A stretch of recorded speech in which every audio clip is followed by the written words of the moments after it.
The No Fate channel checking in with another episode of Daddy's Daycare Tips, where every episode I provide you dads with a simple tip or trick to save you just a little bit of time and energy. Two things that are in short supply for every dad out there.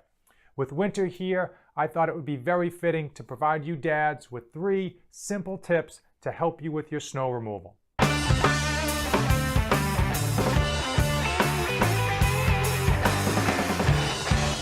It's snowing outside. I just came in from taking care of the driveway, and I thought it would be very fitting to give you dads 3 tips to help make snow removal just a little bit easier.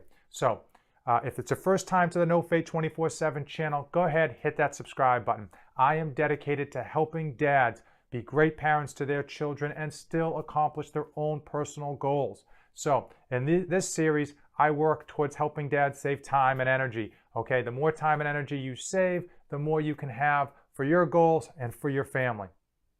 Tip number 1, and the biggest one by far, has to do with gasoline.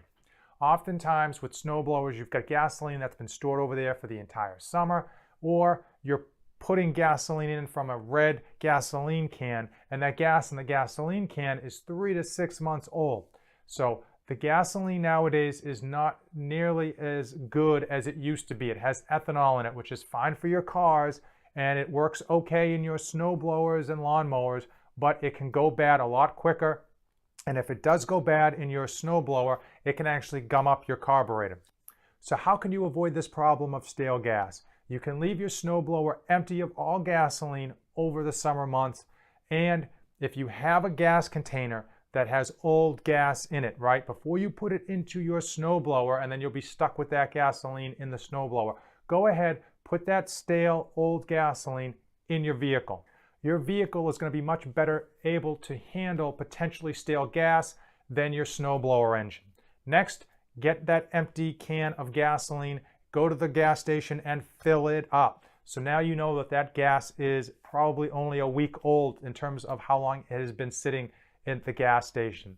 And the last thing you can do is to use a fuel stabilizer. That's going to help keep that gas stabilized and keep it from degrading longer than it normally would. And that's especially good if you have to store that gasoline in a snowblower for a large amount of time. So I'm going to put up the stabilizer that I found to work best.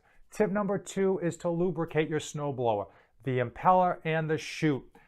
Decades ago, I was with my grandfather. It snowed. We didn't have a snowblower. All we had was these old, super old plastic shovels. Now, he taught me a trick, and that is to get Pam and spray Pam over your snow shovel so that the snow doesn't stick to the shovel. Well, that tip from decades ago still works today. They do make a better product than Pam. So what you want to do is get a silicone spray or any other type of lubricant, and I'm going to put the one that I use up here. There's a number of them out there. Again, you can dive in to which one's going to work best for you, but any lubricant that you can get is going to be better than none. And you want to spray a generous amount inside the chute and inside where the blades and the impeller are. Make sure that, of course, that the machine is off.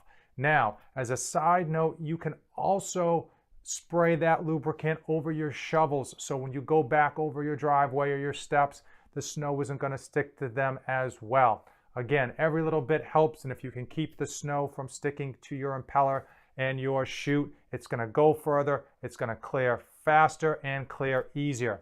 And the last tip has to do with your hands. No, it's not a tip about not sticking your hands in the snowblower. You should already know that. It is about keeping them warm when you're outside shoveling or snow blowing. Some people, myself included, if you're not aware of it, you tend to grip the handles of your snowblower super tight, white knuckle tight, really, because you really want to have control. So you grip those tight. Same thing with your snow shovel. You really grip that snow shovel tight.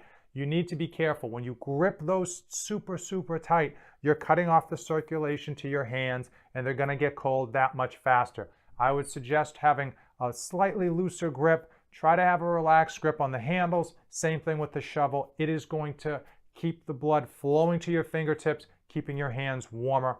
I hope you found these tips useful. If I forgot one, if you have a tip that I haven't thought of in terms of helping you shovel and snow blow during these winter months, drop them in the comments below. I'd love to hear them. I'm of course learning right along with you.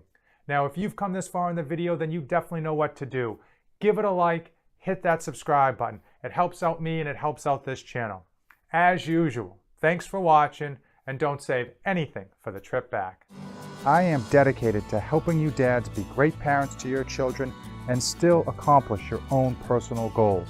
I post tips and tricks to save you dads time, energy, and money. 3 things that are in short supply for every dad out there.